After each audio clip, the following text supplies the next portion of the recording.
नमस्कार, आपके साथ मैं हूं डॉक्टर अनुराग। सबसे पहले आप सभी को धन्वंतरी जयंती की और दीपावली की हार्दिक शुभकामनाएं। भगवान धन्वंतरी के दिए गए आयुर्वेद को अपनाकर आप अपने आप को स्वस्थ रख सकें, इन्हीं मंगल कामनाओं के साथ आज हम चर्चा करेंगे शरद ऋतु के बारे में। यानी शरद ऋतु में हमारा खान पान कैसा होना चाहिए, शरद ऋतु में हमारी शारीरिक क्रियाएं किस प्रकार होनी चाहिए। जैसा कि आपको पता ही है कि वर्ष में 6 ऋतुएं आती हैं और वर्षा ऋतु के बाद शरद ऋतु आती है। तो शरद ऋतु का जो टाइम है, यदि हम मॉडर्न कैलेंडर के अनुसार यदि हम देखें तो मिड सितंबर से लेके मिड नवंबर तक की जो 2 महीने का जो ये समय है, ये शरद ऋतु कहलाता है। और आयुर्वेद के अनुसार यदि हम भारतीय कैलेंडर के अनुसार देखें तो हमारा जो आश्विन और कार्तिक माह जो है वो शरद ऋतु के अंतर्गत आता है।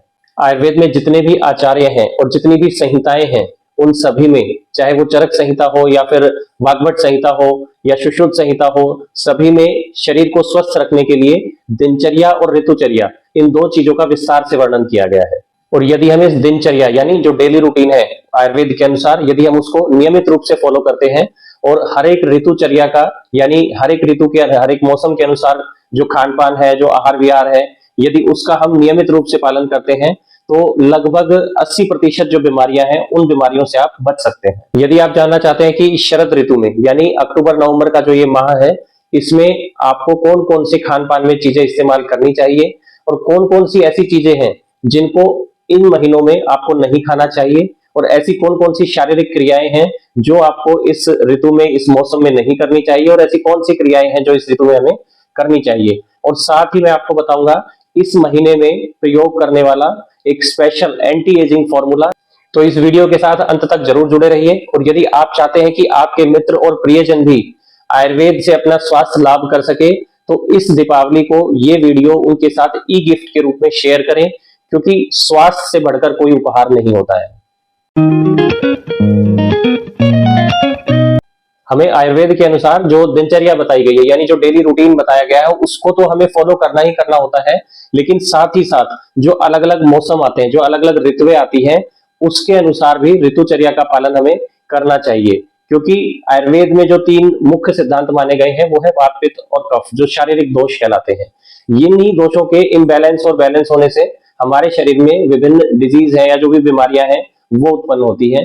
तो ये जो वात, पित्त, कफ जो हमारे शारीरिक दोष हैं, ये ऋतु के अनुसार, मौसम के अनुसार घटते और बढ़ते रहते हैं।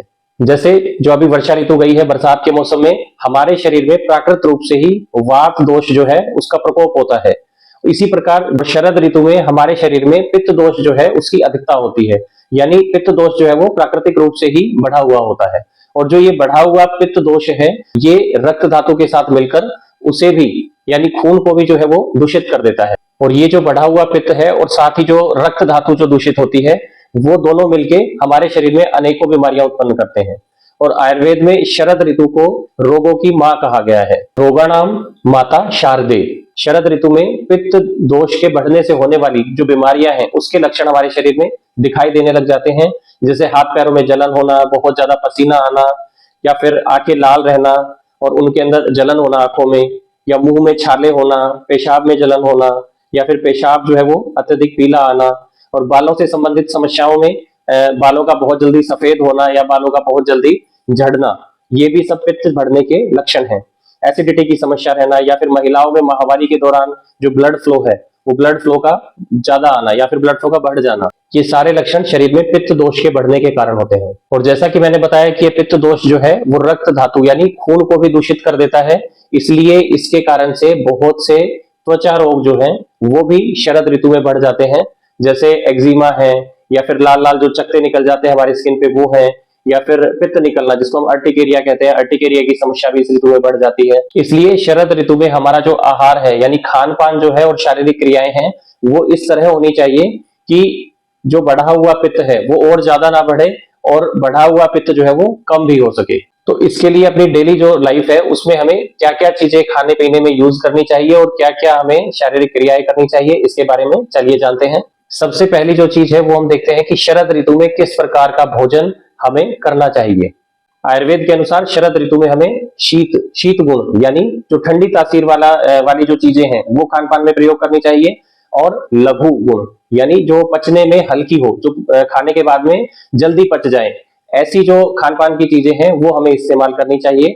क्योंकि भले ही हमारा पित्त बढ़ा हुआ होता है, लेकिन फिर भी शरद ऋतु में जो हमारी जठराग्नि है, यानी जो हमारी भोजन को पाचन करने की जो क्षमता है, वो कम रहती है। इसलिए ऐसा भोजन करना चाहिए जो जल्दी पच जाए, जिसका पाचन जल्दी हो जाए।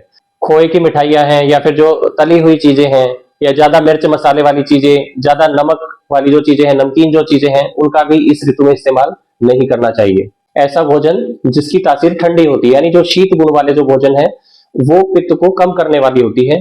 तो इसलिए जैसे दूध है, घी है, या फिर मक्खन है, आंवला है, धागे वाली मिश्री है, सौंफ है, मुनक्का है, इन सब चीजों का हमें इस्तेमाल इस ऋतु में विशेष रूप से करना चाहिए। और भोजन जो है वो मात्रा के अनुसार, यानी जितनी आपको भूख है उससे थोड़ा सा कम ही भोजन आपको करना चाहिए। भरपेट भोजन इस ऋतु में नहीं करना चाहिए। दूसरी जो चीज है कि आयुर्वेद के अनुसार हमें कौन से रस यानी स्वाद वाली चीजों का इस्तेमाल इस मौसम में करना चाहिए। आयुर्वेद के अनुसार 6 रस बताए गए हैं: मधुर, अम्ल, लवण, कटु, तिक्त और कषाय। तो इसमें जो मधुर यानी जो मीठी चीजें हैं, तिक्त यानी जो कड़वी चीजें हैं, और कषाय यानी जो कसैली चीजें हैं, ये सब पित्त का शमन करने वाली होती है, यानी पित्त को कम करने वाली होती है। तो ये जो 3 स्वाद वाली जो चीजें हैं, मीठी, कड़वी और कसैले जो स्वाद वाली आहार विहार है, जो खान पान में जो हम प्रयोग करते हैं चीजें, उनका इस्तेमाल इस ऋतु में, इस मौसम में फायदेमंद होता है। इन तीनों में भी जो तिक्त रस यानी जो कड़वी जो चीजें होती हैं, वो ज्यादा इंपॉर्टेंट होती हैं। जैसे करेला है, नीम के पत्ते हैं, या फिर चिरायता है।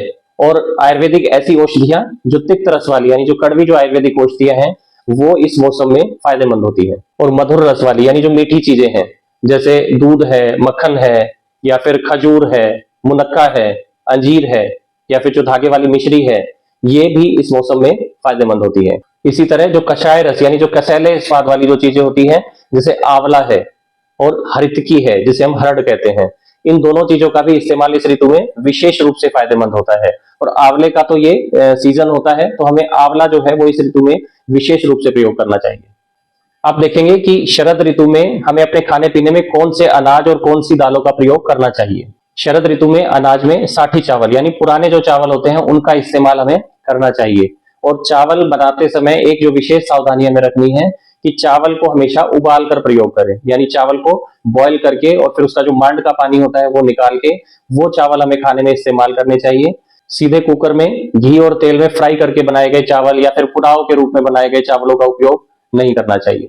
गेहूं और जौ का प्रयोग भी हम इस ऋतु में कर सकते हैं। और यदि दालों की बात करें तो मूंग और जो मसूर की दाल है, मूंग और मसूर का प्रयोग इस ऋतु में फायदेमंद रहता है। शरद पूर्णिमा की रात को चावल को उबालकर उसमें दूध मिक्स करें और फिर खीर बना लें, और उस खीर में जो धागे वाली मिश्री होती है और इलायची जो होती है वो हमें मिक्स करनी चाहिए, और उस खीर को रात भर चंद्रमा की किरणों में रखना चाहिए। और उस खीर का जो इस्तेमाल होता है वो विशेष रूप से जितनी भी पित्त जन्य व्याधि है, यानी पित्त दोष के बढ़ने के कारण जितनी भी बीमारियां होती है, उन सभी में ये खीर बहुत फायदेमंद होती है। और शरद पूर्णिमा में जो बहुत से लोग मंदिर में खीर का वितरण करते हैं या फिर खीर को प्रसाद के रूप में देते हैं, ये अमूमन आपने देखा होगा।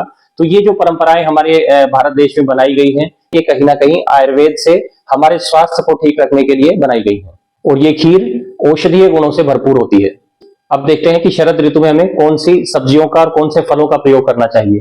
तो सब्जियों की यदि हम बात करते हैं तो जो भी सब्जियां बेल पे उगती हैं, यानी करेला है, परवल है, लौकी है, या फिर पेठा है, सीताफल है, इन सब चीजों की जो सब्जियां हैं, इनका प्रयोग हमें इस ऋतु में विशेष फायदेमंद रहता है। और सब्जी बनाते समय शरद ऋतु में जो विशेष रूप से हमें ध्यान रखना है वो ये रखना है कि सब्जी जो है वो हमेशा हमें घी में बनानी चाहिए शरद ऋतु में।